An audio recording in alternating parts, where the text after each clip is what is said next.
Ощущение радости вперемешку с нотками грусти. Как и по всей стране, последний звонок отмечают сегодня и в поселке Долинский. Пока весь Долинск занят масштабной стройкой, здесь, во дворе местной школы, в торжественной обстановке прощаются с выпускниками. Уже в этом году десятки первоклашек будут учиться уже в новой, отремонтированной школе со всеми удобствами.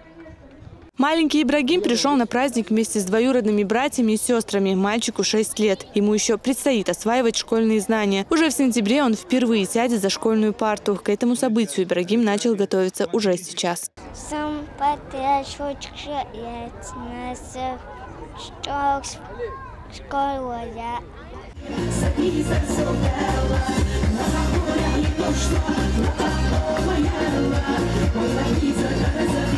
Множество теплых слов и добрых пожеланий получают сегодня виновники торжества. Все песни и стихи адресованы сегодня только им. Поддержать своих уже повзрослевших детей пришли и родители. Им сегодня волнительно не меньше, чем выпускникам. Я хочу пожелать всем выпускникам удачи, счастья в жизни. Очень печально, конечно, расставаться со школы, но придется. Поступать будем до Алмула.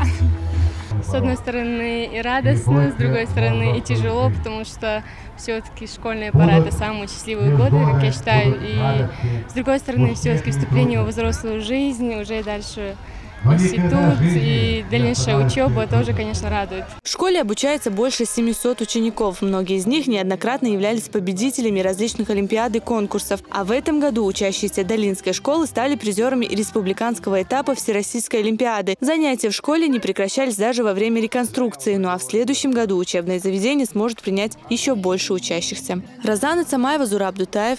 Новости.